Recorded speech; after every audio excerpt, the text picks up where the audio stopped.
Us. Okay. Welcome to the NISCA training session from disclosure to trial, prepping children to testify.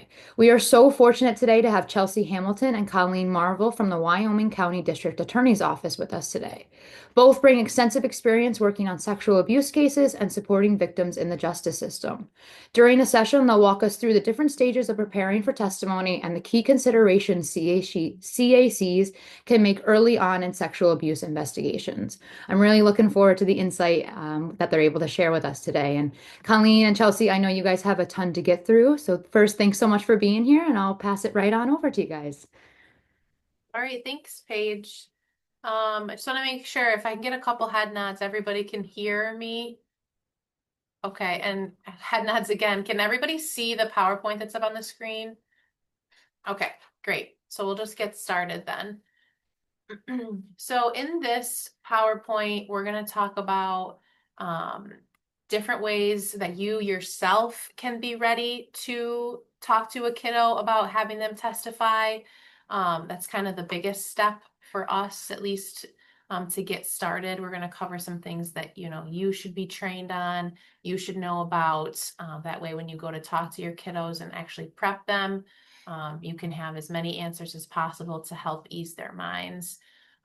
We're going to go over a short list of things to always consider early on in an investigation, some do's and don'ts that we've learned the easy way and the hard way along the way, and how to deliver bad news, which is something that Colleen has to do for our office in these types of cases. And then at the end, depending on the time, we'll go over a couple case studies that we had here in this county, and we'll talk about what did and did not work for us. All right. So a big first step is you need to be involved early. In our county, that looks like we send a victim's advocate and an ADA to all of the CAC interviews. Especially if the perpetrator is someone who is either a late teen or an adult. Um, we have somebody go to those interviews. Our local law enforcement is very good about showing up, as well as CPS. And that's where we really get to have boots on the ground and know a lot about what's going on with the family, what's going on with the kid, how is mom cooperative. It's your first chance to see the kiddos. And if you're an attorney, you're already making judgments about how they're going to do in grand jury, how they're going to do at a trial. And then afterwards at our CACs, we usually get a chance to talk to um, any supportive parent that comes or guardian that comes with the kid, and kind of give them a little roadmap as to what to expect next. You have to be trained and knowledgeable in this area. This is something we'll talk about a little later too. If it's something that you can tell somebody on your MDT or at the CAC is not comfortable with, maybe it's time to have a little harder conversation with them and say, hey, look, it's okay. You're not okay covering this topic. Maybe we need to find a different area for you to do and find, somebody that's better suited to come in here and handle these cases. You have to be able to collaborate. You have to be able to take criticism. We have pretty well attended MDT meetings here in Wyoming County, again, where we get to talk about what's going on in our cases, good and bad. It's kind of the time for law enforcement to tell us what's working, what's not working, as well as the CAC and CPS. So this is, it's a couple slides long, but this is our, you might call it a checklist, or at least things to consider doing in every single case where a child who has disclosed some sort of physical, or in our case sexual assault or abuse. And these are things that we're talking about again at those CAC interviews. While we're listening to the kid, it's usually the victim's advocate, myself, and law enforcement discussing how we're going to get a bunch of this accomplished right away. So prompt outcry, obviously this is something we're trying to get our interviewer to ask the kid during the interview, who's the first person you told, when was that? have them describe scenes, the where of this, where it happened, so that our law enforcement can go out and take photographs or maybe take actual hard evidence of something that happened. So, for example, over on the right-hand side, we had a case where a girl had said she was being abused by her grandfather, and she said it was in the red, well, she called it the red recliner in the garage, which when we got to the garage, we knew exactly what she meant. And then she also described a time up on an old tractor in the woods. And again, the cops could see the tractor from the house. They walked over to it, and sure enough, there it was. They took these photos, which were great to have for a potential trial. And also just great for clarification of what the girl was saying, right? She said red recliner. So at least in my head, I was thinking A recliner. this is the lazy boy. Yeah, that's in your living room. But then when we got to the garage, the girl, and we showed the girl the picture, she's like, yeah, that's the red recliner. And it was a lot easier for us to understand, what she was talking about. I think too, police sometimes they feel like a sex abuse. This is Colleen, by the way. They feel like a sex abuse case is different than like a burglary, or because they don't feel like there's a crime scene. I'm making air quotes when I say that, but everything that happened to that kid happened somewhere. And if we have pictures of what the room looked like and the kid can describe that, say it's a room that they shouldn't have been in, or they knew that there was something in, the grown-up's drawer by the bed. How do they know that's in there unless they've seen it? And, that kind of thing. So we are always trying to, juries want visuals. So if we can get pictures that even just corroborate what she says the room looked like is helpful. Right. And looking at that red chair and looking at that old tractor, I mean, it makes it a lot more real, at least for the jurors. Um, it's not just this red chair that they've imagined in their head. This is the actual place where it happened. Rape kits and medicals, even if the abuse was long ago, I'm sure you guys don't need a lesson on why these are important, but we try to really encourage law enforcement to get rape kits and medicals. I'll probably say this multiple times today, but one of the number one things that we hear from defense attorneys during trial is, well, there's no rape kit, so nothing happened. Or even better yet, why didn't we take the girl for a rape kit? And, well, the abuse was 3 years ago. Again, juries don't really care. They want to see that. They want to see that the police are doing everything that they can to collect evidence. And then that's why we get experts to explain, hey, this was 3 years ago. There might not be any sort of findings or injury. And that's normal and okay. And the other thing too, is what some of the advocates may not know that I've learned from working in the DA's office is that anything that the child says to the medical provider during the course of the exam, if it's part of diagnosis and treatment, those statements are an exception to the hearsay law. So, if you've got the kid saying the same thing to a medical provider, that can come in a lot easier than maybe some other statements that they made to a teacher or someone else. So, it's all about corroboration. Anybody that you can get to say, yeah, this is what they told me is helpful. We actually have a case like that right now where the girl is really struggling to say the actual acts that happened to her on the stand, and in our trial prep.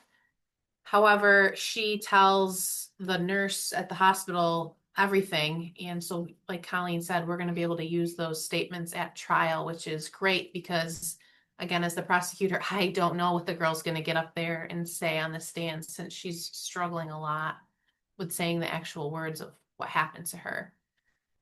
Statement from witnesses or other people in the house. We like to encourage getting these people on paper if you can. Again, just to corroborate what the victim is saying. Taking a supporting depo of the victim. This is actually, I've been in meetings with other ADAs and DAs. It's different in every county, I find.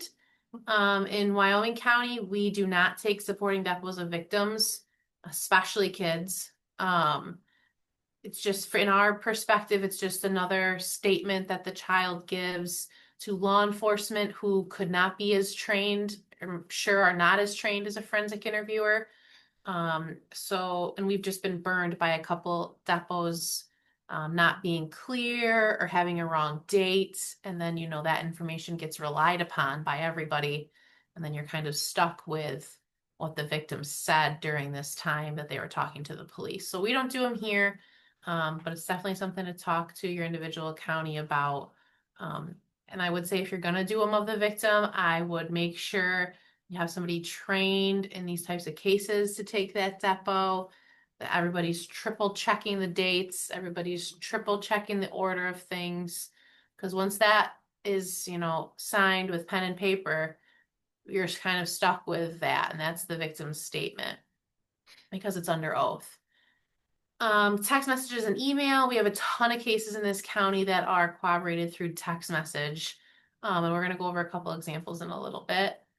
Controlled call, it's another great tool that we use here. It's basically when the cop encourages the victim or maybe a witness to call the perpetrator and record it, and they kind of confront them. And it works out really great in our cases usually. And again, if the victim is comfortable doing it, there's not a huge downside. And if your victim's not comfortable doing it, you could have a witness doing it, or maybe the non-offending parents confronting the offending parent on a recorded line. You can do text messages where it can be the police officer pretending to be the kid. It doesn't necessarily even have to be the victim. Sometimes we have victims that it's actually really empowering for them to confront their accuser. I mean, they've never got to do that before. It's in as safe of an environment as they possibly can get. It's over the phone. They don't have to see them. Law enforcement's right there. So it's something that we consider in every case. Yeah, and it's really, really amazing, like what people will say when they just get called up out of the blue and are confronted by something. And even the most littlest thing, well, I was blackout drunk. I don't remember if I did it. Well, you didn't say you didn't, so even statements like that are helpful. Yes. Continuing on with the list. Social media, we have a couple cases right now where they just seem to be the younger teenage girls are posting on social media, either right after something has happened to them, definitely a lot of their feelings. It's been a really great tool for us to actually pinpoint dates because when they, think back to it, they don't remember what Saturday it was, but then they look at their Snapchat history or whatever, and they see the Snapchat that they sent their best friend that they were crying, the hour after. And they're like, oh, well, that was on June 12th, so it must have happened June 11th. And we never would have got that date any other way. Receipts, and these can be, again, usually helping us to determine the date. And we'll go over some examples of that later. We love to go to the interviews at the CAC because that's when the victim's advocate is generally getting a bunch of signed releases from the non-offending parent or guardian. We like to get school records, and by school records, I just mean attendance and grades. Yeah, general, attendance and grades, where they live, who's allowed to sign them out, who's allowed to pick them up. Like, I'm not getting anybody's counseling or therapy records. It's more of trying to corroborate, when the kid says they lived in the blue house, but they don't know the address and they've lived in 6 houses since then. It's, trying to figure out when exactly they lived in the blue house when this was going on. Search warrants, we get search warrants in almost every single case, whether it's for the technology, such as cell phones, or if it's for, we want to seize that red recliner, or the kids describe that the perpetrator used an instruments on them, or we have, for some reason, a lot of sex toys in this county that get used on kiddos. And we go into people's houses and look for them and take them as part of a search warrant, and then obviously as part of evidence in the case. Obviously, CACs are important. Our county is very good here about taking the kids to the CAC. Actually, our child advocacy center right now is going around to different departments in the county and kind of explaining what they do, which is really stirring up a lot of conversation, which I love, because it's really kind of giving people a perspective of what's really going on in the community, when they might not necessarily be thinking about that type of thing that's going on. Physical evidence, we've taken bed sheets, clothes that victims were wearing. We've had journals where kids are writing what's going on to them. And then obviously DNA, and that's generally from either sexual assault kits that we get, but we actually have one right now where we're trying to get DNA off of clothes, because the girl says that basically right after he ejaculates on her, like on her skin, like on her lower abdomen, she puts her clothes right on top of it. So we're going to see if we can get some, and it's a statutory case. So we're going to see if we can try and get some DNA evidence off of the clothes. All right. Again, this is under the topic of things to know yourself, so that you, when you prep a kid for testifying, you are doing it the best way that you can. This has burnt us, I would say, more than once. Yeah. Because of the new discovery laws in New York State, everything that's written down when you're talking to a victim or a witness is what they consider discovery and has to be turned over to the defendant and the defense attorney. So at least here we see notes from all of these types of people. And again, like I said, these notes get shared with everybody, even if you don't think they're relevant. Even if, like, you know that the kid was just venting and having a bad day, well, that's not how the note's going to be perceived when the defense attorney reads it, and puts their spin on it. So at the Child Advocacy Center, there's the, at least for us, we have the mental health screening form. Defense is getting a copy of that. The intake form, any notes that the forensic interviewer takes, any drawings that the kids make during the interview, if there's those anatomical drawings that are used and written on, they're getting a copy of those. If there's a victim advocate or a caseworker that's taking notes unrelated to their credits for their grants, if they're starting to write down in their notes, like, victim told me this happened, witness told me that happened, those are discoverable. And then we always have the police officers who are, and potentially an ADA who's watching the interview. If they're taking notes about what the kid is saying, those all have to be turned over. I know some of these can't be avoided, but I just put it out there as a cautious reminder that, in my opinion, the less notes, the better, because you're not subjecting these notes to the defense attorney. That's going to certainly put a different sort of spin on them. And I think what Chelsea was talking about with, having to count for our grants, of course, we all have to count our widgets. And, but I think anyone who's been doing this for a while, realizes that I don't have to put down, everything that's been told to me. I can just say, provided emotional support, discuss the process, explain next steps. I know what I mean. OVS will know what I mean when I count my widgets.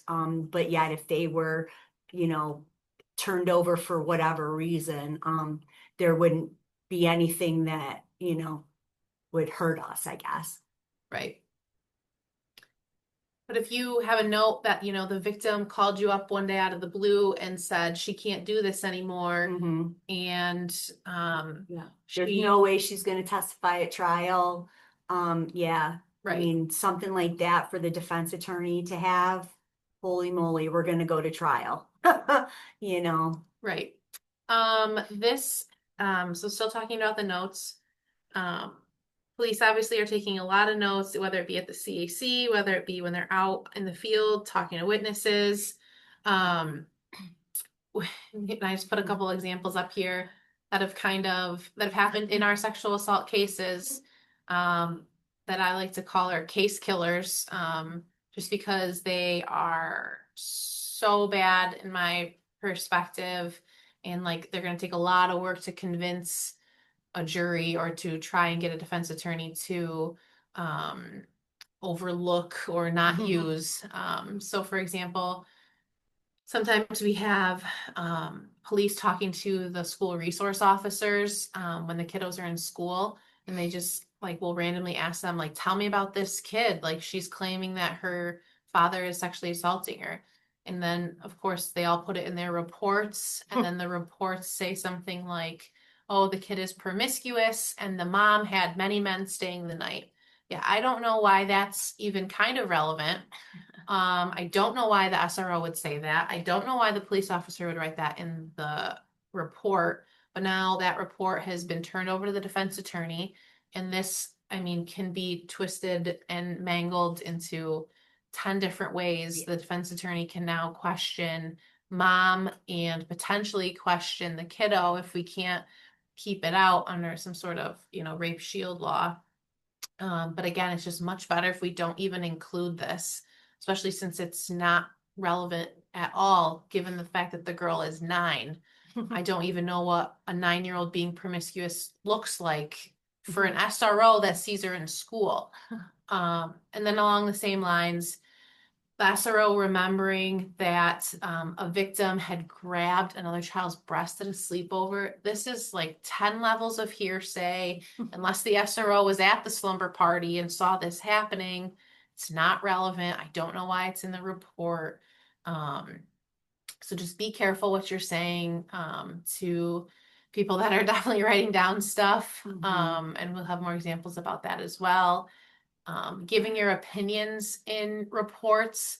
So the photo on the right, we actually had an adult woman while she was being sexually assaulted. He had her hands on her neck, and he left this like that red mark, as you can see in the picture, on her neck.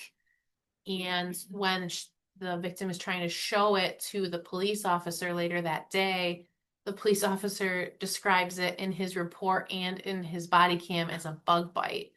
Again, this police officer had a couple years on the job. I don't think he's any sort of medical professional. I mean, it doesn't look like a bug bite to me, but again, I wouldn't put my opinion in any sort of reports. And at the bare minimum, the police officer during cross-examination is going to be, well, you think that's a bug bite, don't you? It's what you said. That's what you put in your report. That's what you said in the body cam. You think that's a bug bite because you don't believe her. You don't believe that she was actually strangled, do you? It's just a line of questioning that can be totally avoided. The jury has to hear nothing about it if you just keep your opinions off the paper. This is a case that we'll talk about a lot. We had basically a case where 2 girls, 9 and 10, came out at school during an Aaron's Law presentation that they were being abused by their father. And this is actually a copy of the CPS note, or in the case file of the CPS worker, where they called the school and talked to the school about what was going on. And I mean, the headline is that the first sentence, which is caseworker called the counselor and spoke to her regarding the children. The counselor at the school started by saying, she wants to start off by saying that the child is a known liar. Great. Come to find out, this case, there was DNA because the girl had just been abused. It was happening for years, but she had just been abused like the night before she told the police. So there was actually DNA. So it was really nice to be able to tell this counselor, well, I'm glad you think she's a liar, but there's DNA in a 9-year-old's vagina, so I don't really know how we're going to argue that point. she had all these crazy examples of stories that this girl had told her. But then when we actually got down to the root of some of these stories, they made perfect sense. So one of them was the girl was having a lot of eye trouble with her eye, and nobody would help her. Nobody took her seriously. So what she did was she painted like a black and blue bruise on her eye and then tried to report it to the school nurse. And then, of course, the counselor gets involved because they find out it's a fake mark.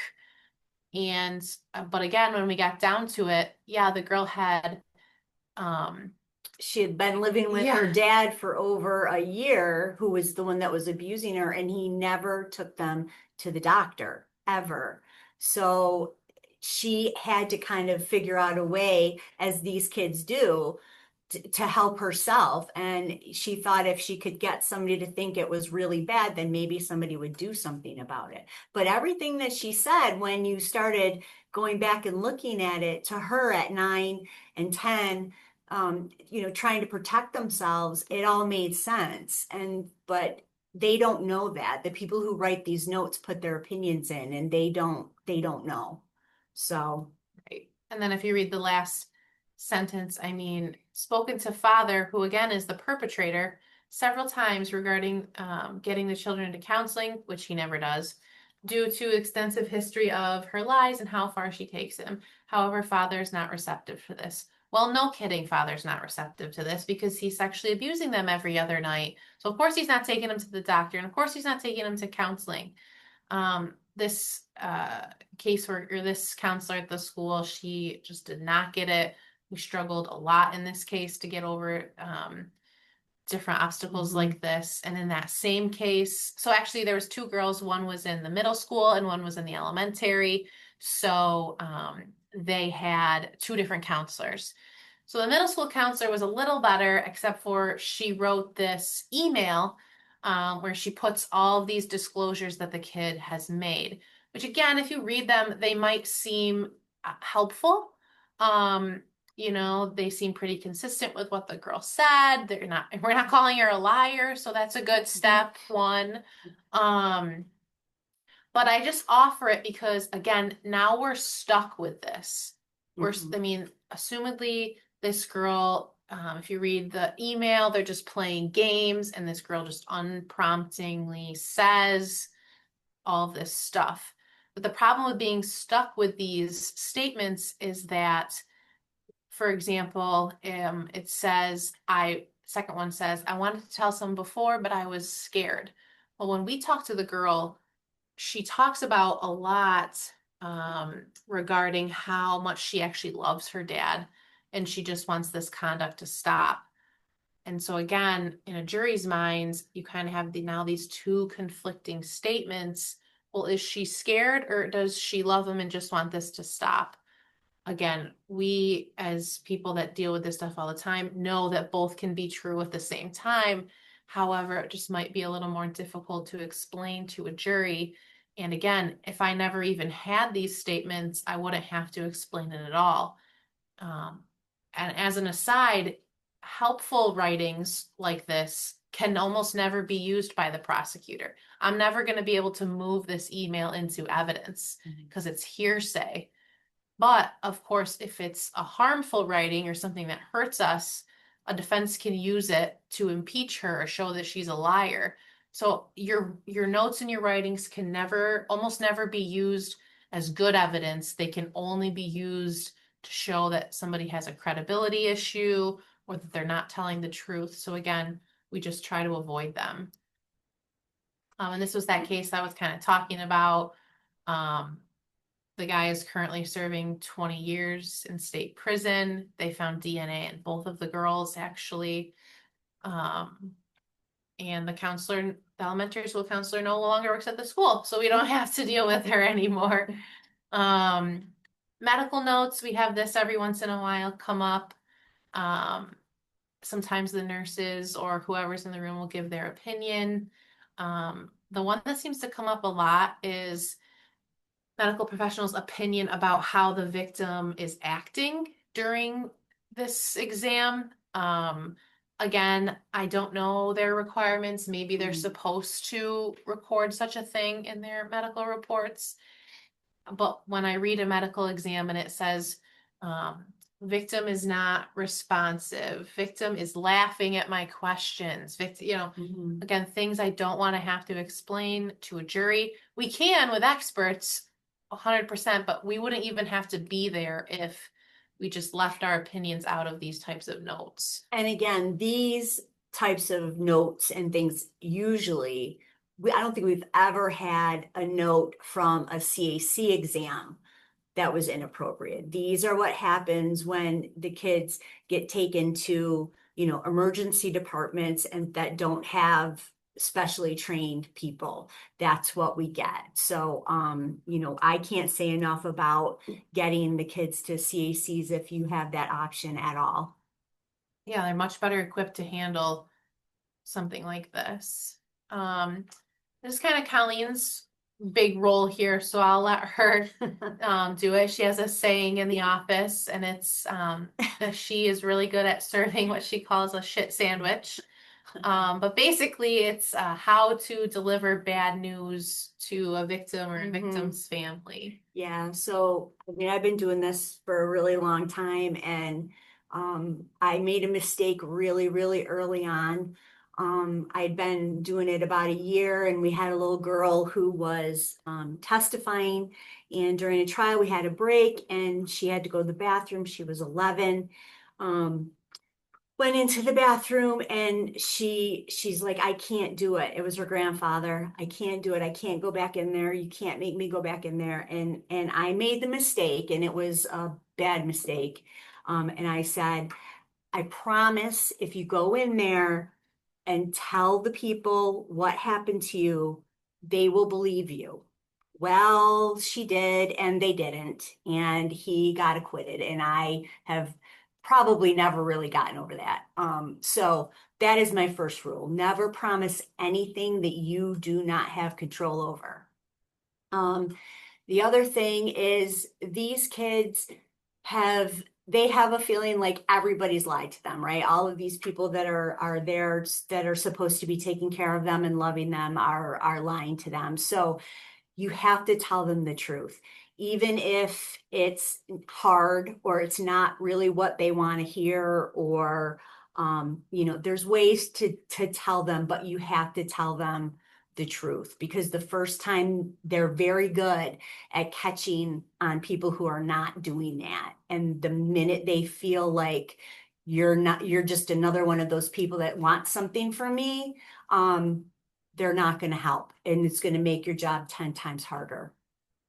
The other thing that all the kids and the non-offending parents, they need to know who everybody is, right? Because all of a sudden they've gone from this really insular life with possibly the abuser and school, and now they've got medical people and police and prosecutors and CPS workers, and they want to know who all these people are, and you have to explain their role, because a lot of times we have kids who well, my dad told me never to talk to police because police are bad and they're going to put you in jail.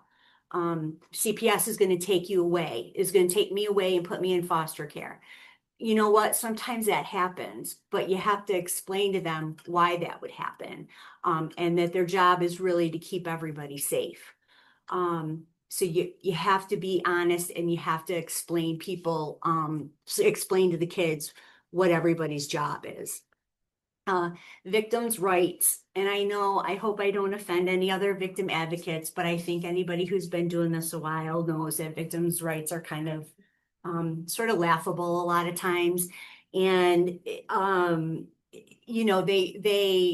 read these things and read brochures and say that, well, you have the right to do X, Y, and Z.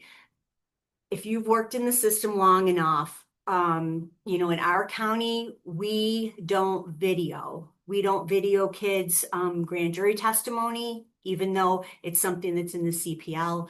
We don't do closed circuit testifying for kids, because we we just don't think that that's helpful to a jury. A jury they don't take it well. So we have the kids do it. Um, so, for them to kind of read these things and think, well, I don't have to do this or I can do that. Be careful about that stuff. So pretty much a shit sandwich can be served at any point in the case. But some of them are a plea offer, having an acquittal at a trial, or having a no bill at grand jury, or just getting the case from the police and the prosecutor looking at it and saying, we just don't have enough. We know something happened, but we can't prove it. And that's a real hard one. And I'm sure everybody who's an advocate has probably been in that position. But I am fortunate to work in an office where all my prosecutors will talk to the kids and explain it to the best that they can, because we work as a team and we all have to own what we can do and what we can't do. Bad evidence, it can throw a case. Judges' decisions can definitely throw a hammer or a wrench, if not a hammer, a wrench into things. As far as what can be brought in, we could maybe lose a hearing and some statements are out. And it's a lot of stuff that we don't have control over, but we're the ones that have to tell them, because that's what we do. That's our job. We're the ones that kind of help them navigate through the system that really, I mean, if you've been doing this, it really is not the greatest. I always say it's called the criminal justice system for a reason, because the criminals really have the rights. And I think it's okay to talk to families about the deficiencies in the system, because you got to be honest. Sometimes things don't happen the way we want. That they have to testify, but the defendant doesn't have to testify, and the defendant's going to be there. Those are also really hard. We always try to, if we think a case is going to go to trial, we take the kids up to the courtroom and we have them sit in the seat, and we play out, okay, well, the defendant's going to be sitting here, or your grandpa's going to be sitting over there, or whoever. And we have them have court security in there so that they know that they're going to be safe. We make arrangements to have them come in from the parking lot from a different way, so that we can minimize any contact. But those are all things that, we try to minimize the bad stuff. And then sometimes, the decisions that get made even in our own office are they just don't work out the way you want. And mistakes happen, and sometimes you just don't get a case the way you want it to. Yeah, and I think it's helpful, like Colleen said, we really try to, at least in this office, if somebody's going to make a decision on a sex case, they need to own it. So usually it's the prosecutor with the victim's advocate's help, explaining these decisions that were made about whether or not to prosecute. So it's really good idea to, play nice in the sandbox with law enforcement and the CAC. That way everybody knows, when it is time to serve a really big shit sandwich to somebody, everybody kind of has each other's backs. Everybody knows the expectation. And again, you got to be able to own it. If you're a prosecutor and you're making a decision not to prosecute, you better be able to look at that 9-year-old girl in the face and tell her why. And I think we do a decent job here of that.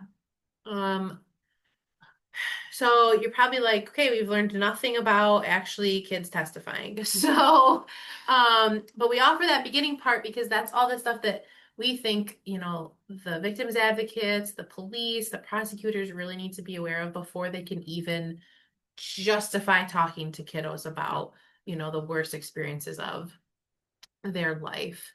And again, if you're an advocate, if you're an ADA, if you're law enforcement, if you're a social worker, you have to understand the common characteristics of children who've been sexually assaulted. If this is a new area for you, or you have no idea what I'm talking about, which I'm sure is none of you, the best way that I ever learned any of this was actually speaking to an expert. We use Kathy Colgan down here a lot in Wyoming County. She is awesome. She testifies in almost every single one of our kid trials, and she meets with us every single case. We set up a Zoom and we just chat. We go over these, and she's a really great resource for us. So I encourage you to find a good resource. If you, as an advocate, or are you working at the CAC, know of these types of experts, getting their contact information to your DA's office is really helpful, because I can tell you, like if Kathy ever leaves me, I don't know what I'm gonna do. So having this list of people for your prosecutor would be very, very helpful. And just in case, like again, if Kathy ever decides she wants to have a vacation in her life, I will be looking for a new Kathy. So it's definitely a good list of people to have around to help support the DAs and the law enforcement. If you're these types of people, you have to be able to say the words penis and vagina. I mean, there's no getting around it. If you're a prosecutor and you get uncomfortable by saying these words, your kids are going to be uncomfortable. The jury's going to be more uncomfortable than they already are talking about this. If you're a law enforcement officer handling a case like this and you can't even talk about the acts that are going on because you're uncomfortable, nobody's going to know what you're talking about. Your testimony's going to be sloppy and stumbling over words. Again, Colleen actually makes all new police officers in this county that handle these types of cases say these words to her so she knows they can do it before they get on the stand. And we've actually had really good luck with having kids use these words. And if you're comfortable, they're going to be way more comfortable and apt to tell you their body parts and use these types of words, so there's no confusion and everybody knows what you're talking about. Again, these other ones are kind of self-explanatory. Something that I think we're also pretty good in this office is you can't be afraid of going the distance and losing. We have a couple cases right now where we've talked to the victim well in advance, and we've explained to them the odds of a guilty verdict. And sometimes it's not very high because maybe there's just not enough evidence in this case. But if we have a victim that says, I'm okay with losing, I just want to say my story. Sounds good to me. I show up here every day, whether we win or not. So if your main goal out of this is to go the distance and try your hardest and tell your story and feel justified and validated in that way, and if that's something that we can do for you, then we'll do it. My track record is not important. What is important is a service that we can offer here at the DA's office, which is having you testify if you want to. And again, the outcome, it is what it is. It's something that we cannot control. Although I did come from another county before I came down here, and that was huge because we had a district attorney who kind of ran on the platform that they had never lost a sexual assault case where the victim was under 11. Well, probably because we never went to trial on any of them. So it's easy to not lose when you don't try. So I understand again that as an advocate, we can only do so much, but sometimes you can maybe have a conversation with someone and say, look, this kid needs to tell her story, and what can we do to help that happen. And if you get shot down, you get shot down, but as a victim advocate, we should be used to that. Okay, so when you might actually prep a child for testimony, at least in New York State. There's a couple different times the kiddos can speak in, in the courtroom or under oath. So we're not talking about statements to police, really. We're not talking about at CAC interviews. We're talking about coming to the courthouse, going in a room, and seeing some sort of court reporter or judge. So in New York, again, that could be at a felony hearing or a preliminary hearing. Defendant is going to be present. It could be at grand jury. We're telling, it's a secret proceeding where they can't have any support people in the room generally, unless they're under a certain age. But again, we try to, if we can, we like to do grand jury as realistic to a trial as possible. So if they can do it without a support person, we do it without a support person, because again, we got to see what this kid can do on their own to make a good judgment of how they're going to be at trial. And we have some great kiddos down here. And honestly, they get up there in grand jury and they're awesome. So They are. It's thankfully worked out pretty well for us here. Obviously a trial, they would be testifying where the defendant is going to be there. And then sentencing, it's not really under oath, but again, the defendant, the judge, everybody is there. It's another time they will be talking to the judge potentially. And I've actually helped kids as young as like 7 or 8 actually make a statement at sentencing themselves, or I've gone up and read what we wrote together, and she was there with me. And I think those are powerful. Those are powerful for the kids. They're powerful for the judge, and they're definitely the defendant definitely has to listen to what this kid has to say. And I think a lot of times that's been very helpful. Yeah. So when to schedule a prep for one of these things, just to make it easier on the kid, right? Because again, shouldn't be about our schedule here or what's convenient for us. Colleen and I have met people on weekends. We meet people at nighttime. We meet people way before I've had any coffee in the morning. It's about them. It's not about what's convenient for us. If they want to meet over lunch, we do it. Consider transportation. We have a pretty big transportation issue down here in Wyoming County. It's a rural community with not a lot of public transportation. So sometimes this is a big consideration for us. If we have a kiddo and her only love in this world is volleyball, guess when we're not scheduling victim meetings or prep meetings? Well, we're not scheduling them from 4 to 6 when she has volleyball practice. If they need to take medication, we try to schedule around that. We try really hard to not make them wait. So when they get here, we better be ready to talk to them. It's already going to be half an hour, 2-hour meeting. They don't need to wait 15, 20 minutes for us to get started. And our office is extremely good about this. We don't make cases for grand jury wait. Those cases go first or whenever they're ready. And we like to try and do these trials, if we have to do a trial, over summer break, if possible, so they're not missing a ton of school. Our judge is really considerate of that here, which is very nice. Just because, again, a lot of times these kids are already having trouble in school or getting to school. The last thing we need is for them to be out 3-4 days because they're doing this trial. I always have a saying when we go over the questions in our preps, and I tell the kids I like to practice like we play. So I use that a lot. We always give them a copy of any prior statements that they've made.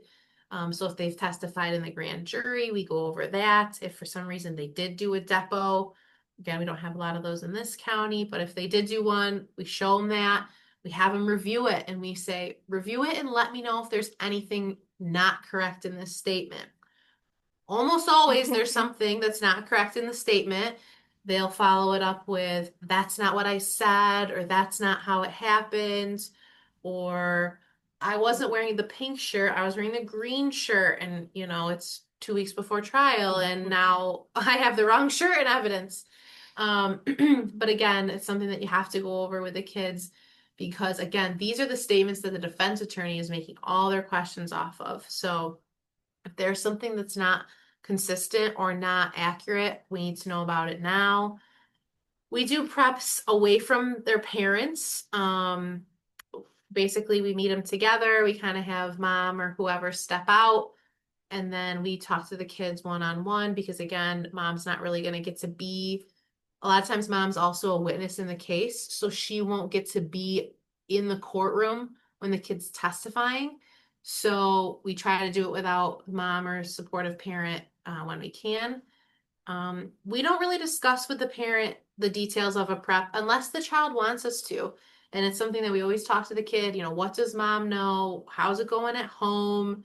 Because, and you guys probably know even better than us, but I'm always amazed at the amount of details about the assault that the parents don't know. And it's not really my job to tell mom and dad all the details. So I let the kids kind of do that if they want to. Um, if you're doing a hearing or grand jury prep, it's probably about an hour you should schedule. If it's a trial prep, it's closer to 2 hours for us. And depending on the kid or the family, it might be multiple appointments or multiple meetings to accomplish that. Um, I like to make a script. I call it a script, but it's basically a list of all of the questions I'm going to ask them. And then we go over them in prep. That way they know exactly what I'm going to ask them. And there's no real surprises, at least on my end. We show them the exhibits ahead of time because, I mean, obviously this can be a little traumatizing for some of the kids to see that red recliner, where this conduct happened to them, or have to see the clothes they were wearing, or see a photograph, God forbid, of the bed or the instrument that was used on them. So we like to show them ahead of time. Again, there's going to be no surprises on my end. We're going to be as prepared as humanly possible. Um, so I call this my spiel, but also the script that we tell all victims, especially, but even witnesses at trial. We've actually kind of turned this into a little like little lists that we can give to other ADAs to make sure that they cover these topics when they're prepping their kiddos or victims. So like Colleen already said, the first thing that we do is we go see the courtroom or the grand jury room or wherever we're going to have the appearance. They sit in the chair. We tell them where the defendant's going to be. We tell them where the judge is going to be. We tell them where everyone's going to be sitting. We talk about security, how many court officers are going to be around, how close they are. We talk about who's going to be the closest person to them, which in our setup is the judge and the court reporter. And then almost always the farthest person from them is the defendant. And sometimes I think that brings a lot of ease to the kiddos. And then, once you explain, there's also 4 court deputies walking around. I think hopefully that brings them a little bit of peace of mind. We always talk to them about what to wear. We have a saying here that we never know if who's going to be in control of the thermostat for the day. So layers is the best way to kind of be prepared for that. We have some hard conversations with some teenage victims about what's appropriate and not appropriate to wear. If I have a teenage victim coming in and she has a hickey on her neck at at prep, I say, listen, you can't have that on your neck when you come for a trial. And again, we have an appropriate but semi-adult conversation, and these kids handle it great. And they know, right? These kids know. And we've never really had any problems with just telling kids like it is in an appropriate manner, and they are really receptive to that. We talk about who's going to be in the building, who's going to be in the actual courtroom, who's going to be outside the courtroom. Is the defendant going to bring his posse, we like to say, or his support people? Where are they going to be? Where will the victim and her family wait? What they can bring when they wait. We have had people bring full-on donut boxes, fruit Pizzas. platters, pizza, Yeah. Tim Hortons, whatever they're drinking for the day. If your kids are littler, maybe they're bringing games, coloring books, and we have some of this stuff here, but Yeah. you know, try to encourage them to bring their stuff from home so it's nice and comfortable for them. We always more and more talking to kids about um, fidgets that they can bring, stuffies that they can bring up on the stand, stuff like that. And this is also the time to set up a really good contact plan for when we're going to get a hold of you before and during the trial. Make sure you have everybody's number. Again, with our transportation issue down here, who's going to bring you? Do you need a ride? We provide rides for people. We have an investigator that'll come pick you up. We try to cover everything like that so they are not thinking about it before the trial is starting. So what they should expect to happen, you know, kind of between the prep and actually getting up on the stand at trial. Something that happens in this county a lot, or not a lot, but often enough to mention it, Yeah. is that our defense attorneys hire investigators or personal investigators to talk to the witnesses like at their homes. And this looks like literally a stranger going to the victim's house and knocking on the door saying, "Hey, I'm an investigator with the county. Hey, I've worked for the DA." Not true at all. And by DA, I think they meant defense attorney. Um, I'm just here to talk to you about your statement. I'm just here to talk to you about the trial the next week. And sometimes if you don't mention this to people ahead of time that this could happen, they think these people are really from the DA's office or from the law enforcement, and they start talking to them. And of course, you know, they don't want to be rude. They're cooperative. They, whatever, think that these people are there to help them. And this has actually burnt us a couple times. We had one time a PI go and talk to a witness of a case, and it was a Friday night in his garage, and he was a 6-pack in already, and he spilled his guts about what he thought about the case to this defense's investigator. And then, of course, once he went to testify, all that was able to use during cross-examination against him. So that's again why it's good to tell people, you know, these are the people that are going to be talking to you, and you explain what everybody's job is. And, you know, don't let, if somebody's going to come talk to you, we will call you first. You know, that's the kind of conversations that you have to have. We would never send anybody just to show up at the door by the time we're this far in the process. Right. Yeah. We always say you can ask to see their badge. Almost everybody, you know, all the ADAs here have a badge. Our investigator has a badge. Law enforcement has a badge. It's kind of like a very safe rule to go by. Or, you know, if it's the daytime, say, "No, I don't want to talk to you," and then give our office a call and say, "Hey, there's a person here that's trying to talk to me. What should I do?" Also, if you have no obligation to talk to them, even if it's us, just say no, thank you, and shut the door. We'll get in contact with you if we really need to get in contact with you. We're not going to cold call you by showing up to your house on a Friday night. And again, like I said, that's come up a couple times down here. So we definitely something that we need to talk to our victims about, that it could happen. Who you can bring to court with you, who you can bring into your waiting area, who can actually come in the courtroom when you testify, who do you want to come in the courtroom when you testify.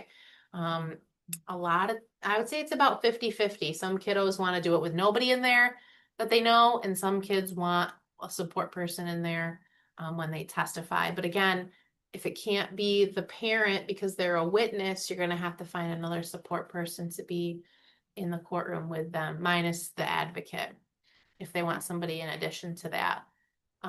We talk to them about where to park, how they're going to come into the building. We explain to them that they're going to be doing a lot more waiting around in their waiting room than they will actually be on the stand.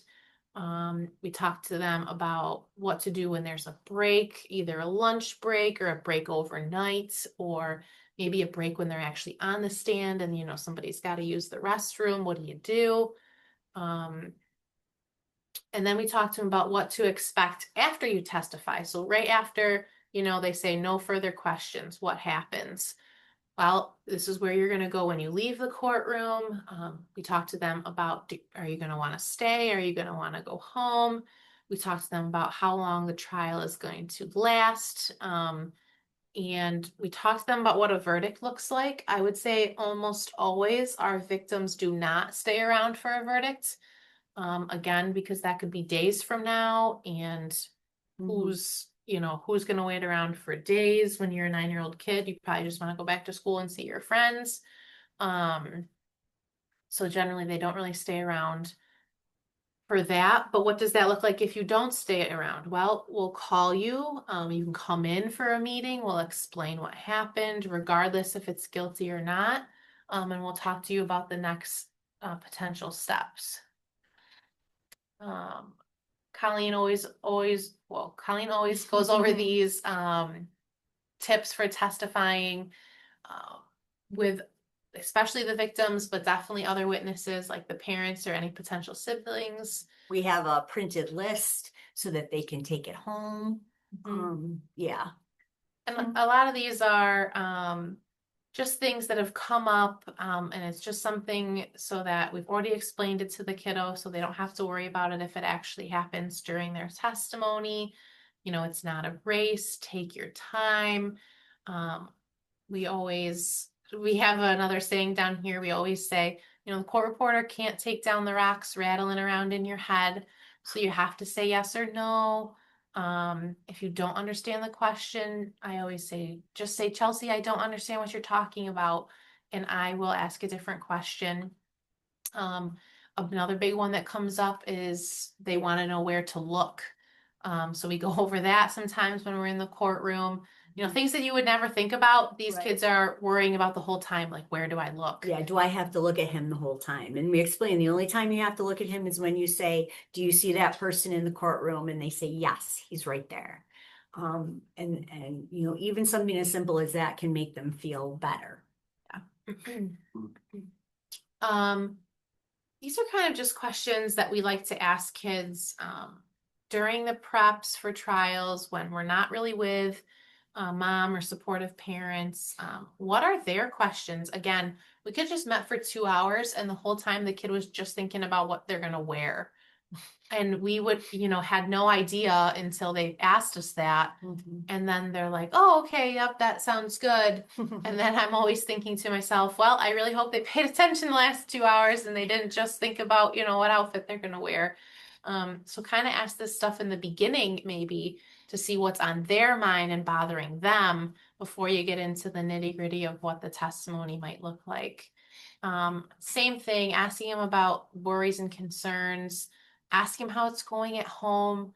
This can kind of depend. This is how we usually gauge how cooperative and supportive mom is. And we have everything under the sun down here, as I'm sure you guys do as well, from great super moms that are so supportive to moms that I think also should be prosecuted with the defendant. But it's really kind of the time to get the kids' perspective on how it's going at home. Another thing that we always ask, and it kind of comes up naturally when we're questioning them is, and you might think of a better way to say it than this, but do you have any evidence of any of this? And more often than you would think, the kid goes, yeah, I took a picture of it. And I'm never heard of such a thing. It was never in any of the police reports. The kids never said it prior to today. And all of a sudden they're getting their phone out and they're showing me a text message where they confronted the guy 4 years ago and they kept it this whole time. It doesn't hurt to just ask the kids, do you have any sort of, maybe you don't want to say evidence or proof, but something along those lines to see what the kid has. Yeah. We've had kids save notes from their perpetrators, text messages. We had a girl say, it came up during conversation, that she sent photographs to the defendant of her nude and that he saved them on Snapchat. And that she saved him saving them. Yeah, I mean, crazy things come up when we kind of ask this question. And I think it's because nobody asked them before that it's Mhm. never really been brought up. Mhm. Um, and again, obviously, this can only produce good evidence, right? If they have nothing, then they have nothing. And I'm Right. right where I started anyway. So we always like to ask this question just because it has produced some wild and greatly supportive evidence. Um, we always try to cover this too during a prep when we were the kid. Down here in Wyoming County, we don't ever force a sexual assault victim to do anything against their will. We're not dragging kids out of their houses with subpoenas to testify. Yeah. If they don't want to do it, and we've gone through all of our encouraging measures, we've gone through all of our spiels about holding him accountable and protecting other kids and Mhm. what he did was not right and all of that. We don't force them. I'm not in the business of forcing kids to do something they don't want to do, and that's all that's happened to them their whole entire life. And that usually is for the older, like the older teens, 13s, 14. The littler ones, I've always found like kids are very concrete when they're little. And I feel like you, they just, you ask them a question and they tell you. Because there's not a lot of thinking about it. They don't wonder what everybody's motivations are, right? So they'll just tell you. But with the older kids, it's harder because they know more and they know what could happen and they worry about that stuff. So we have to talk to them a lot about that. Right. And this is usually what comes up, well, I know like mom won't be happy if I do this. And I know, and sometimes it's a really good opportunity for us to explain, well, um, we have another saying down here is like we can be the bad guy, kid. Like we Mhm. can be the ones that can tell mom that this is what we're doing, and if she doesn't like it, well, that's kind of too bad for her. If this is something that you want to do, like we support you and we'll kind of take the blame. Um, and we'll go from there. And it's a hard line to balance because, right, you don't want to put the pressure of, sending potentially their loved one to prison for a big chunk of Mhm. years. But also, I do want to know, what do you want to happen? Mhm. So it's kind of balancing this fine line of, what's actually going to happen, what's the Yeah. real What's the reality? expectations and reality, Mhm. versus what they kind of think they want to happen versus what, our job is for what's where we want to happen. And a lot of times, if you just have an open conversation with the kiddos, they handle this conversation very well. Just being cognizant of not putting that pressure on them, that this is all on them. Another part that we talk about with kiddos during prepping for trial or anything like that is cross-examination. This is, of course, where people, not only children, but police officers and witnesses have the most anxiety is being cross-examined by the defense attorney. Um, we just, give them tips of what we can, what's happened in the past, what we've seen. Obviously, the number one thing we always say is we're here to tell the truth. Don't guess, don't fight them, don't be a smart aleck. Treat all attorneys the same. You should be answering, my questions just like you answer their questions. Don't try to figure out where they're going. Just answer the questions at your own pace. It's not a race. This is something you're in control of, witness. You're in control of how fast these questions can go because you can either choose to take a breath every answer and really slow it down, or you can just really speed right through the answers. Mhm. Um, that is the pace of testimony is something that the witness can definitely have some control over. We talk about what we call bad facts in the case. Don't lie, don't cover them up, don't try to explain them away. They are what they are. We try to know all those bad facts ahead of time so that we can go over them with the witnesses and the victims. If there's something that we know is going to be an issue, maybe for like a witness or an older person that's not a kid, if they have a criminal record previously, we go over that. If We you have a know, case right Yeah. now where the sister was gonna testify and we know that they were smoking pot. And we told her, we don't care that you were smoking pot. You are not in trouble with us. So you could just kind of see her take a breath and be like, okay, so because they have to protect themselves. So I don't care that you smoke pot. right, as long as you're honest about it, that's Mhm. all I need. Mhm. Um, the questions that almost always come up during cross-examination, we talk about these so that they know what to expect, so they're not blindsided. Defense attorneys might bring up, you met with the prosecution ahead of time, didn't you? Maybe they told you what to say. I like to say, well, I don't tell you what to say, I tell you to tell the truth. And sometimes the kiddos actually say that on the stand, and it's like the most amazing thing ever. When the kid's like, yeah, Chelsea just told me I have to tell the truth. Well, I might as well just sit down at that point because it's not going to get any better than that. Um, so again, I mean, we hammer telling the truth like 10 times. That way, if at the bare minimum, Mhm. all that kid gets up there and that's all they say is, I was told to tell the truth, then we're Yeah, golden. that's a win. We explain that the types of questions that the defense attorney is going to ask, which again is usually questions that you just say yes or no to, questions that the defense attorney most likely already knows the answer to. They're going to bring up any prior bad acts that they know about. Did you get in trouble at school? Were you smoking pot? Have you ever been arrested or in trouble before? Colleen's always very good about telling the victims what the defendant knows, the defense attorney knows. And then that's when I always chime in and say, yeah, I know the least amount. I never lived in this house. I'm just taking what you guys tell me, plus the police reports and the CAC interview. Like that's all I'm operating off of.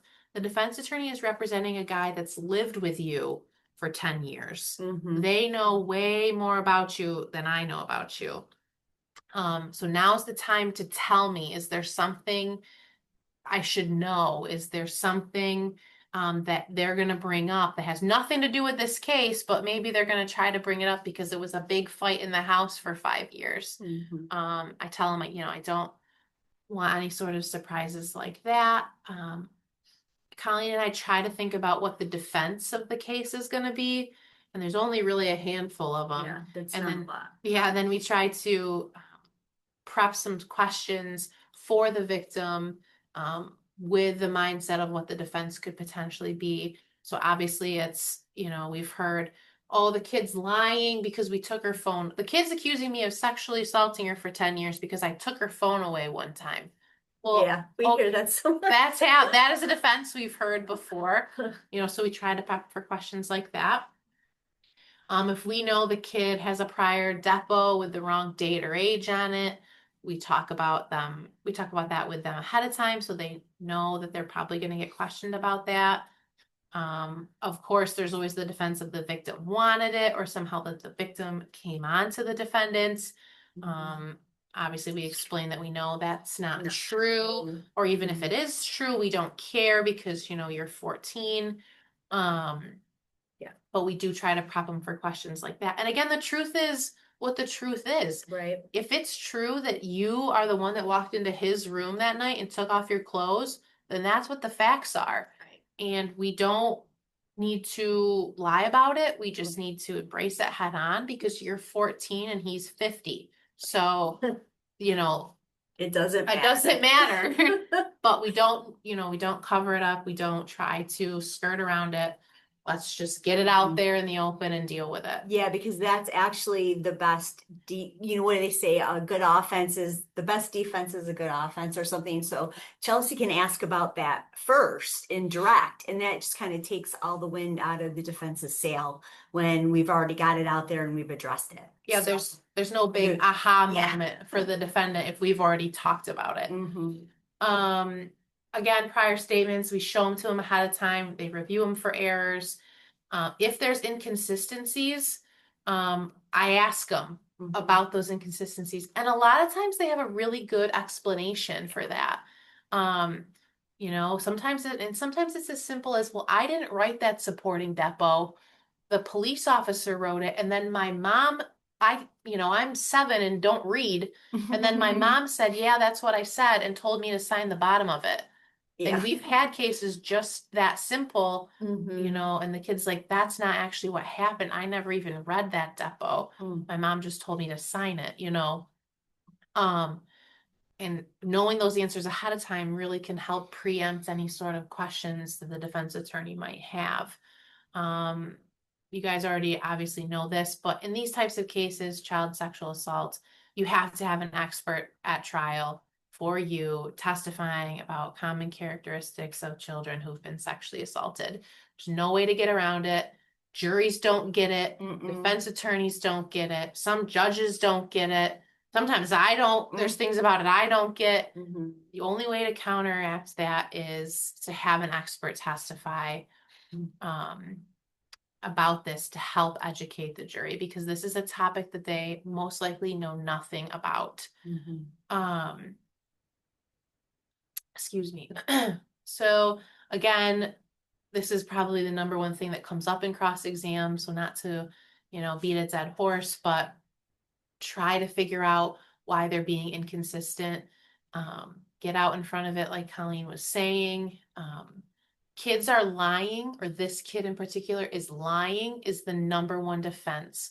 So how do we show that the kid's not a liar? And again, it might be as simple as a wording of a question previously. Maybe the question was unclear or too complex. Maybe they have a disability. Maybe they weren't medicated at the time that they gave this prior statement. Now they are, and they're maybe more or less clear-headed.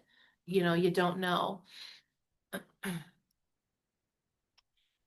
This is something that we talk a little bit about. If for some reason, they've lived in 6 different houses and they don't really know the addresses, and, maybe it's something I can't get in through police officer or mom, and I really just need the kid to be able to say it. We go over how to refresh someone's recollection when they don't remember something on the stand.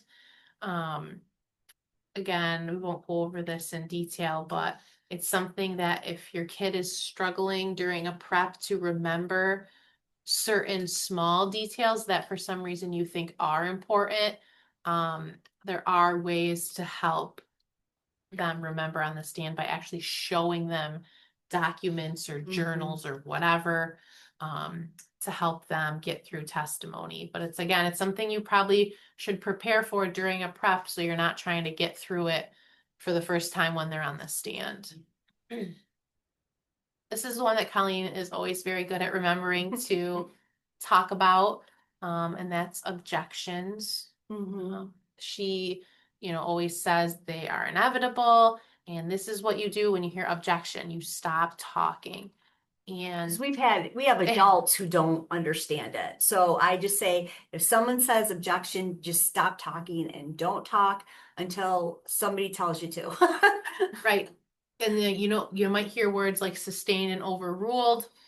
And if you don't know what that means, that's okay, because the judge or the attorney will say something more in English, which is like, next question, or you can answer that question. Yeah. If you need the question repeated, that's okay. This is a big one because, an objection certainly interrupts the flow of testimony. And an objection can last 30 seconds. It can last 30 minutes. Yeah. So it's something to kind of prepare people, kids and witnesses for. Something you definitely have to talk to victims about is that the defendant is going to be in the room. Probably so far, the kid has not had to face the defendants, right? The defendant's not at grand jury. Kids aren't going to hearings really. The defendant's not at the CAC. The defendant wasn't at the police station. This will be the real first time that they will have to stand up in front of a group of strangers and the defendant and tell their story. So this is something that you got to cover. And we've talked about some of this already.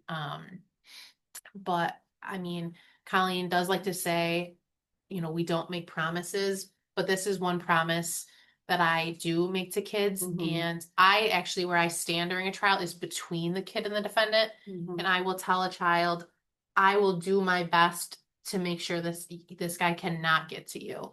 And I mean that. And if that's what has to happen, then that's what has to happen. We don't really have a problem with unruly defendants down here in these types of cases. They usually sit there and are pretty quiet. But if for some reason we know there's a rowdy family coming in with this defendant, we make court security aware ahead of time, so they can be prepared for that. Our victims advocates always escort the kids basically from the stand back to the waiting room so that they're not alone. We position our bodies to make sure that they don't have to look at the defendant or that the defendant can't see them that good. And we tell them, as Colleen's already said, the only time that you have to look at the defendant is when you ID them. And we practice that so they know what to expect. And if you're somebody that's asking kiddos these questions, you might want to think about when you ask them this one, because the reaction can be the action can be nothing. The reaction can be an outburst. The reaction can be crying and not getting them back on the stand. So maybe you want to save this question for the end so you can get through everything else. It's just something to consider. Making sure that you're talking to your kiddos about what we're going to call the body parts. Pretty much in New York State, you have to say the body parts. We can't get up there and call it a private area. We can't get up there and call it a no-no square. Yeah. Now, we can call it that a little bit, but at some point in your testimony, we are going to have to really identify that so everybody knows what you're talking about. You can do it with a diagram or an anatomical drawing. We've had kids stand up on the witness stand and point to what they're talking about, if they're little enough. Sometimes, honestly, the little kids are the one that can say it, and it's the teenagers that get uncomfortable. And sometimes if there's this big awkward silence, I like to say things like, well, I call it a penis, what do you call it? And now that they've heard you say the word, they feel a little more comfortable saying whatever they're going to call it too. And again, if you just go over this enough times, thankfully we've always been able to have the kids say it on the stand. This is another thing, prepping a parent about their child testifying. Sometimes you'll find that the parent is more worried than the kid is. They want to know who's going to be there. It's something that we know because we talk to the kid ahead of time where the parents are going to be. Are they going to be in the waiting room? Are they going to be in the courtroom? Sometimes we, again, have to be the bad guy and tell mom and dad or mom or whoever, you're not going to be in the courtroom when the kid testifies, if that's what the kid wants. Sometimes I want to make it as comfortable for the kid as humanly possible. Again, we don't do electronic testimony or closed circuit testimony down here. So if they bring that up, it's something that we have to explain to them. Basically, this comes up too, not offending parents worried about themselves and not their kid at all because, they're in trouble with CPS or family court, something that we have to talk about with them. We talk to them about, we can call workers' school if the subpoena isn't enough. Sometimes Colleen has to educate them on how to be an appropriate parent during this time. Don't go home and ask them all about the 2-hour witness prep. Don't be psyching them out every single day leading up to the trial, getting them all worked up. Obviously trying to encourage some type of counseling and therapy during this time is very helpful. Which is also why it's really awesome to have a CAC involved and their advocate, and they're really great to be able to have referrals for counseling and things. And also I like to talk to the advocate at the CAC if we're both on the same case, because we want to be giving the same message, right? So what I'm telling them and what they're telling them, we want it to match so that we don't have like a parent shopping for the best answer. So we kind of talk sometimes, oh, okay, here's what's going on and here's what I told them, just so that everybody's getting the same message. Okay, with our few remaining minutes, we're going to talk about some cases that we had down here. And again, what did and did not work for us, we just offer it for you guys to consider. Certainly, every county, judge, DAs, CAC is different. Yeah. But we just want to offer this because we've certainly learned some things the hard way that I would love to help other people avoid learning the hard way. Correct. This is a new one for us, and we've kind of added to this presentation. We call it here the youth part talk. I don't know what's going on down here in Wyoming County. All of a sudden, all of these cases from when the defendant was like 16 and 17, and now he's in his 20s, are popping up. So what that generally means is that the defendant is going to youth part because of their age at the time they committed the crime. This is one of the most difficult conversations to have with a victim because between us here in this meeting, youth part is a place where cases go to die. Yeah. Nothing happens. It feels when you're on this side like no one has any sort of responsibility Or accountability. acceptance. Yeah, nothing. Cases like this are, I mean, under set realistic expectations of how a case may turn out. Down here in Wyoming County, no one's having a criminal record. If it's a youth part case, nobody's registering as a sex offender. Nobody's going to prison. Nobody's going to jail. Best case scenario for us in a youth part case is we get an order of protection and some probation. Yeah. And we're talking about horrific rapes. But the kid was 17 or the kid was 16. So this is a very difficult conversation to have with victims and victims' families. It helps to know your judge in youth part to kind of know what to expect. Some crimes don't even qualify for youth part. They actually qualify for family court, which is even less than youth part, like less accountability and less holding anybody responsible. And in this particular category of cases, we actually give our victims almost complete control of what's going to happen. Because at least personally, if you tell me that I have to do everything as in grand jury and a CAC and a trial and all this, agony and anxiety to end up with nothing because the guy was 17 and he's not even going to have a conviction, I don't know if I'm doing it. Now, again, some kids are like, some victims, I should say, I don't care. I want to tell my story. It's not right what he did to me. And I'm all here for that. But I want them to know the expectation at the end of this trial is nobody's going to prison. Nobody's going to be a registered sex offender. Nobody's going to have a conviction. And we need to be on the same page about this. We have this conversation almost immediately. It's almost the first conversation that we have with victims and their families in these types of cases, just because I don't want to have to put the victim through any sort of extra anguish if we're going to end up with a result that she says, don't bother. And again, in these types of cases, we give the victims a lot of control and say about how to go forward with a prosecution if we're going to do one at all. And those usually end up being like the kids, the victim and the defendant were both 15, 16, 17, and now they're both in their early 20s, and the victims come forward after, all of these years. And so they are old enough, 20s, to be able to make those decisions and have those conversations with. Yeah, and again, we're still giving our spiel about, why it's important to prosecute, maybe this kid has a prior incident where he already got, youth part, Yeah, you youthful know, offender, hugged. yeah. So he, you know, we know he's a predator.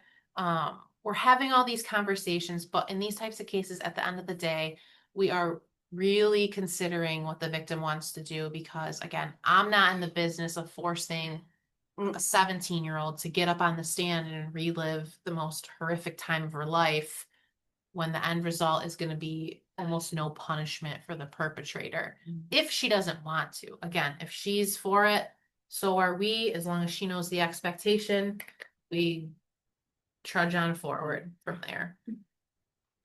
Um, just a couple more cases. This is a case that happened earlier in my career. This is one of the most difficult cases we've ever done here in Wyoming County, at least in the past 10 years, probably. Oh, yeah. And basically, it's a stepdad and a stepdaughter. And best we can tell is it started when she was 12. It lasted multiple years. It starts as, like, you know, of course, grooming and maybe a couple instances of force, but then they develop into a relationship. This relationship looks like matching tattoos, vacations together. There's actually, like, the picture in the middle is a Valentine's Day card that, you know, the stepdad writes for the, you know, now she's a young adult. She was about 21 when she came forward. Um, you know, and he obviously signs it as your BF, your boyfriend, Nick. The mom was super uncooperative. She basically described it as her husband and her daughter stepping out behind her back. You know, even though the girl was, you know, 12. We had to get the feds involved because he was taking her on these out of state vacations together. You know, when she turned 18 or 17, they continued a consensual sexual relationship. And so we finally get through all of this. We try to figure out the best we can. The girl indicates that this started on a trip in Disney World when she was 12. We get to trial, and the defense attorney magically pulls out a receipt from Disney World. And it's not when the girl was 12, it's when the girl was 13, which in New York, that's a big difference in crime, 12 and 13. Because if you're under 13, it's an A felony where you're looking at life in prison. And now, if you're over 13, you're down to a D felony where the maximum is 7. Yeah. So, this case actually ends up getting, and then basically when the girl's questioned about this receipt, she basically says something to the effect of, well, I don't know when this happened. And then the case actually gets dismissed by the judge mid-trial. This case was really heartbreaking because we knew all of this stuff was happening to this girl. The relationship from the abuse to the consensual part in her 20s, it's very hard for us to explain to a jury in Wyoming County, you know, because I think everybody expects either some sort of force components or they don't understand grooming. But this was a really hard case for us. And I bring it up and I bring this up as one of the first cases because it was a loss for us here in Wyoming County. It was very difficult.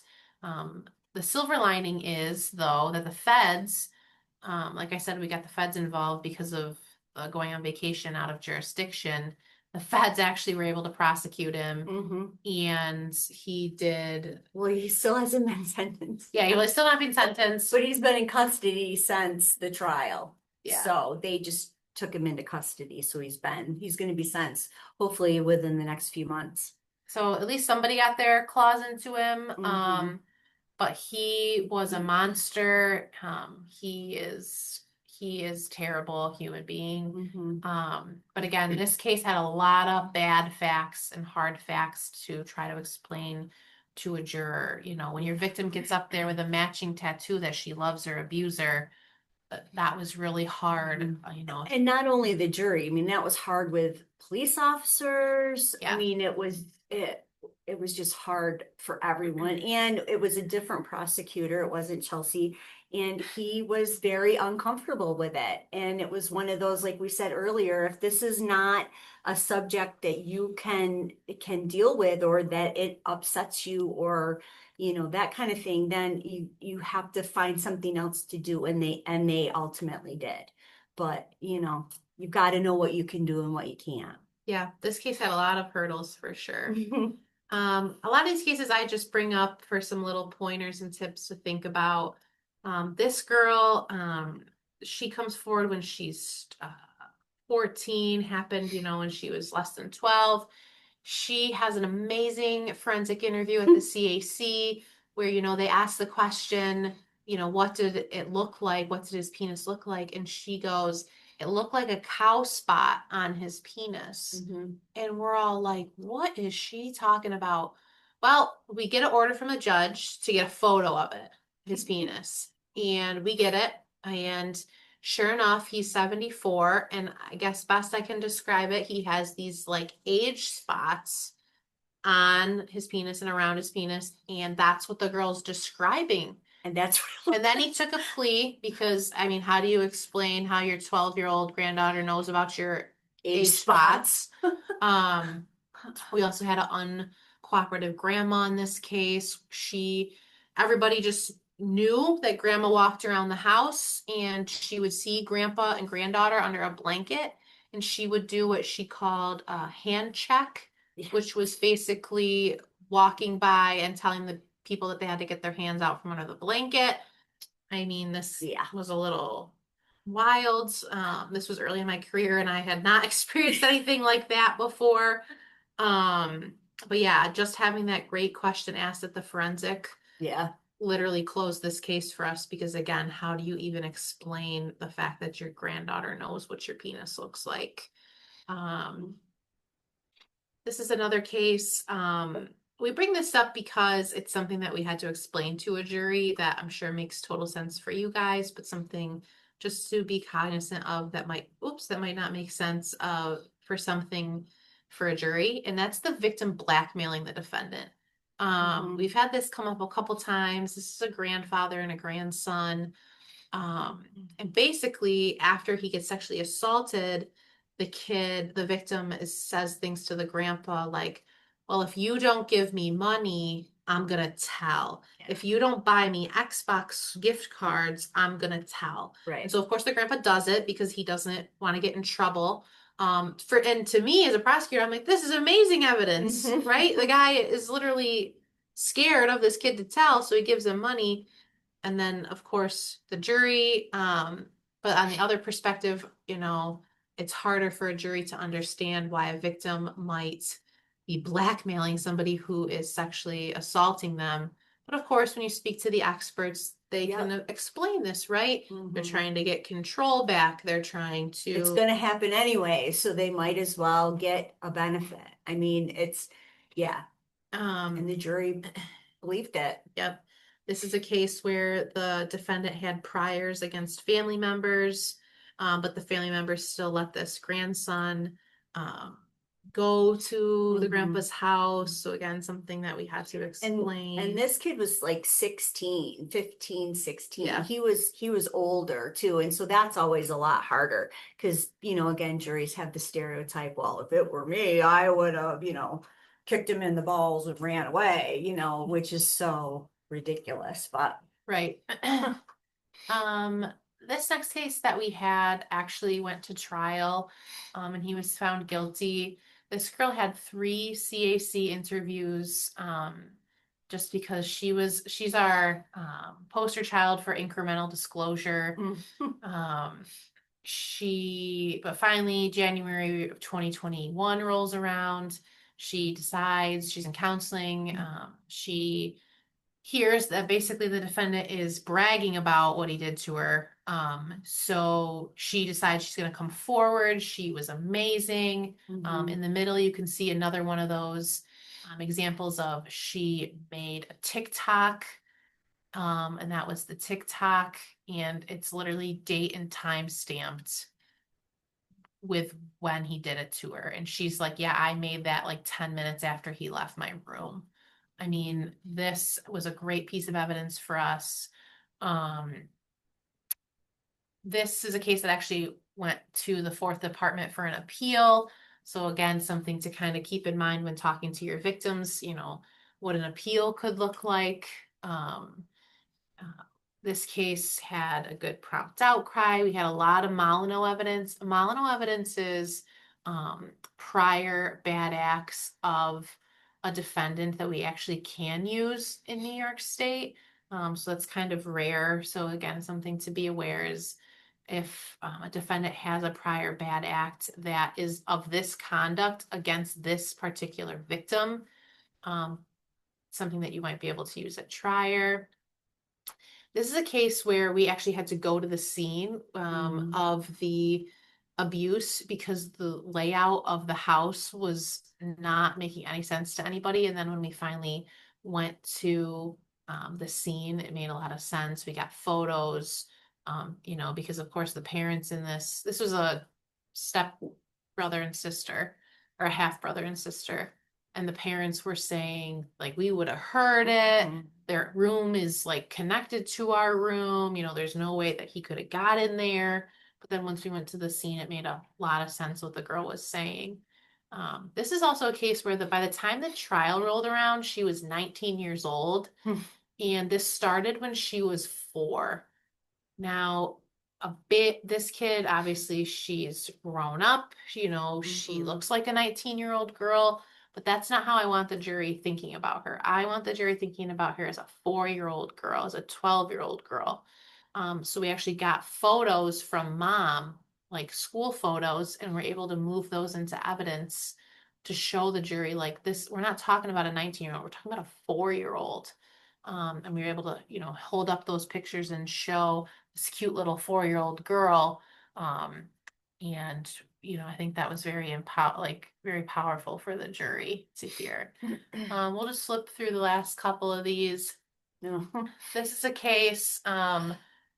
Basically the middle is like a journal entry on the girl's phone that mom finds that prompts this whole case to come forward.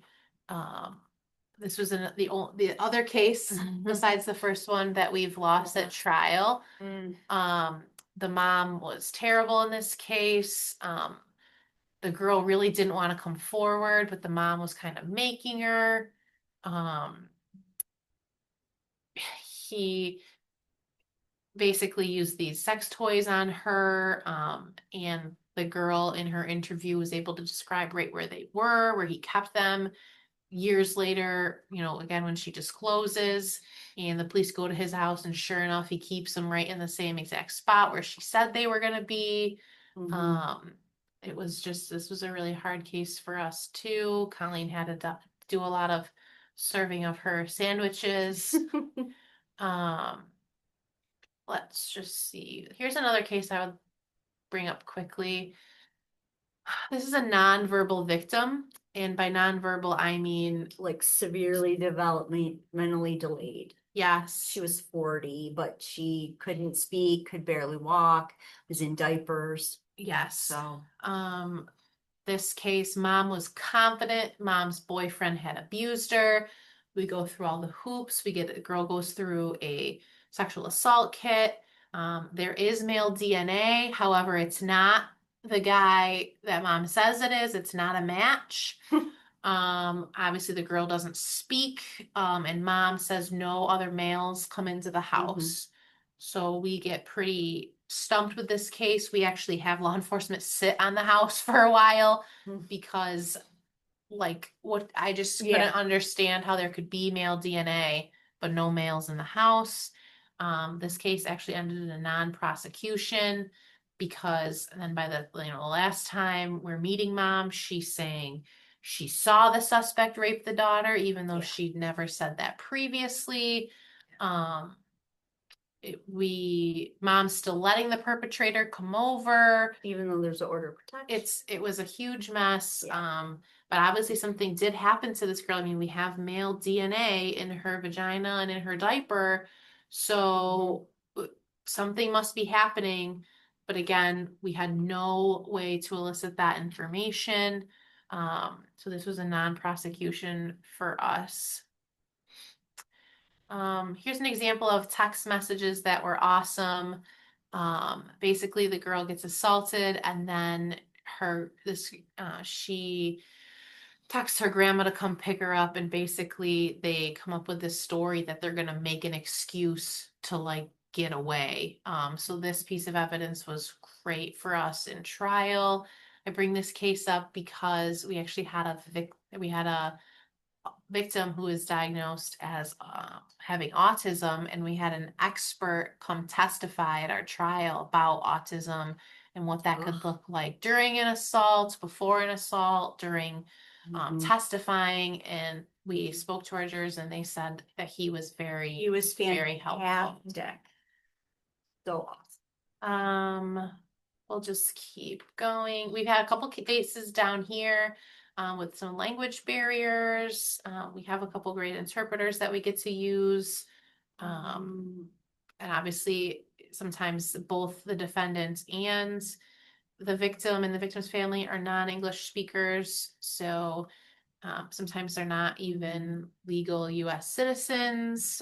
We have a lot of like farm workers down here in Wyoming County. And you know, it's really hard to balance for these families coming out with the truth versus, you know, are they going to get deported? Are they going to be in trouble? This was prior to the current administration. Yeah, this was So a couple years I don't know if ago. it would have happened, and I don't know. Yeah, it's actually worked out good for the family. You know, the family actually ended up losing their jobs though, because the farmer did not like how much police attention the farm was getting because of this case. So Colleen actually was calling around to different farms that she knew of to try and find the parents more jobs. Another example of a great case where there was text message. This is the perpetrator texting her best friend um, after the night that she had raped a 16-year-old boy that was like her neighbor. Basically, she doesn't admit to it, but she says, I didn't screw Jack is the victim. I didn't screw Jack. I was drunk. I don't know why I said that. I mean, I'd like to, but no. And then she goes on to say, he is cute. We like each other, blah, blah, blah, blah. Again, these are great text messages to have in a case. That's why and this we got from the neighbor. You know, we got this from the friend. Again, another Snapchat where the victim is have taken a selfie with the perpetrator. You can't really see her. She's behind the date. But again, date and time stamp with when they took this photo. And this was actually great because the girl couldn't remember if it was the year 2021 or 2022. So with this Snapchat and the fact that we called a ski resort near us because the girl said they went skiing that weekend, and the ski resort was super cooperative and gave us all the receipts from both of those weekends. And sure enough, this defendant had a bunch of purchases on the one weekend in February of 2022. And at that resort, which again corroborated the timeline of this case, that they were there. This guy is currently in prison. This is another case with some non-English speakers. She was actually a refugee from Burma or Myanmar, and she's an accountant now here in New York. The defendant is a police officer in Erie County. He's like an auxiliary police officer. He's also from Burma, or was from Burma, and now lives in New York. We had a whole controlled phone call in Burmese that Colleen had to find a translator for. You know, but again, we still did the controlled call, and we said we'll worry about translating it later. Let's just get this guy. Let's have her confront him and see what he says. Something really sad about this. The guy is currently in prison, but very sad about this case is that when this case kind of hit the news, so to say, because he was a police officer, many other victims came forward and said that the same thing had happened to them. but that nobody would prosecute the cases in whatever counties they were living in, because he wasn't from our county, but the victim was. That's how we kind of got a hold of it. But we probably had 4 other women call down here and try to get their case prosecuted, but nothing happened in our county, so we weren't able to do that.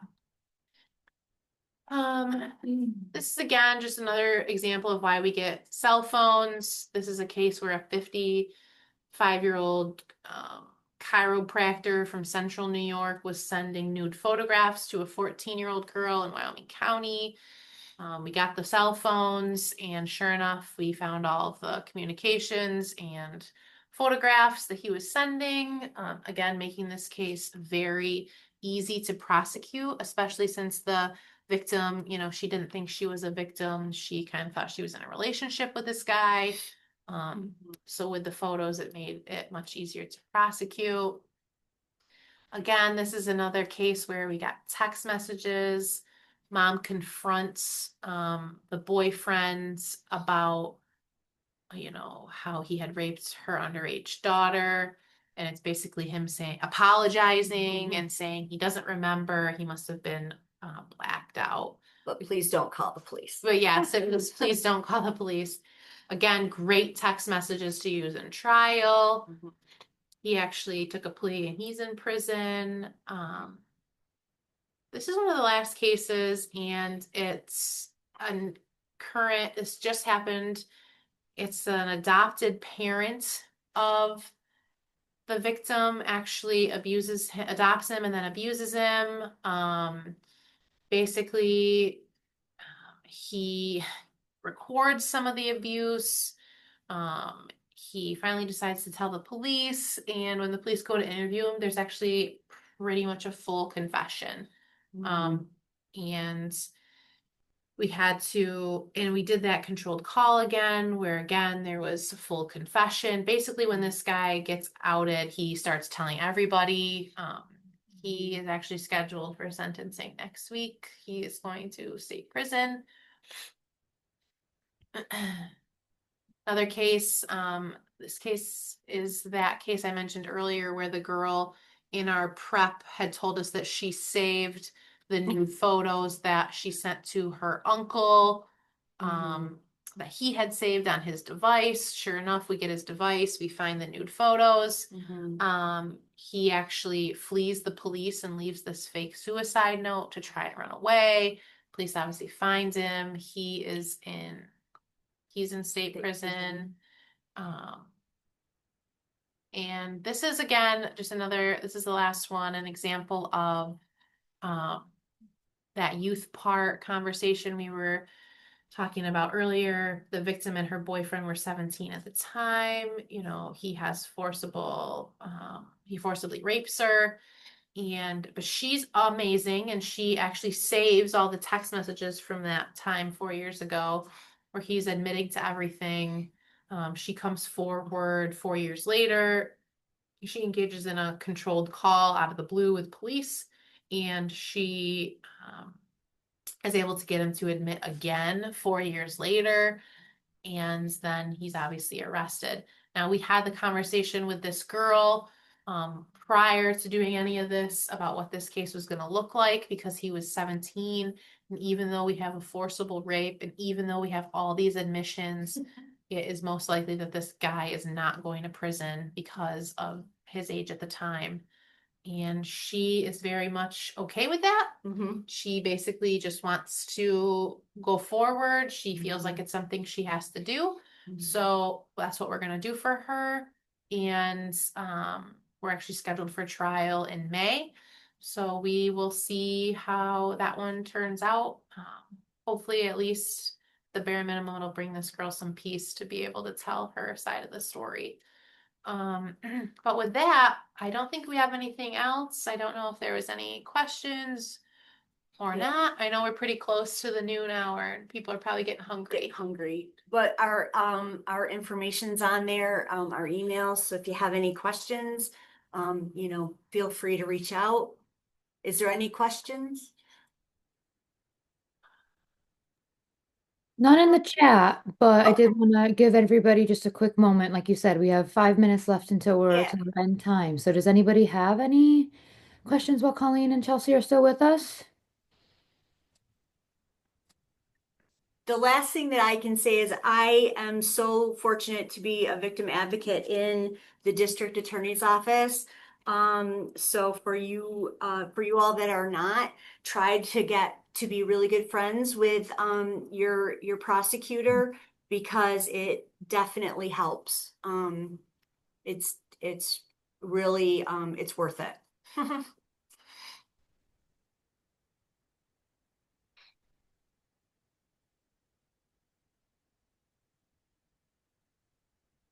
Alrighty, if there are no questions, we can definitely wrap up. Like we mentioned, folks are probably getting hungry and ready for lunch. So Chelsea and Colleen, thank you so, so much for being here today and sharing your expertise with the rest of our group. Really insightful, and all those case studies truly are one of the best ways for us to learn what is right and or the best case and what's not. So Yeah. thank you again. Just for everybody who joined us today, you will be receiving two emails from Coalition Manager. The first will be your certificate of completion. The second will be a survey evaluation for today's training. Please make sure you complete that survey because that certificate of completion link will not populate until you do that. So again, if your link's not working, make sure you fully submit your survey and then your certificate of completion should be available for you. But if you have any troubles at all, please feel free to email me. My email is in the chat. And again, thanks so much for joining us today, and thank you to our presenters. Thank you for Thank having you. us. Have a good day, everybody.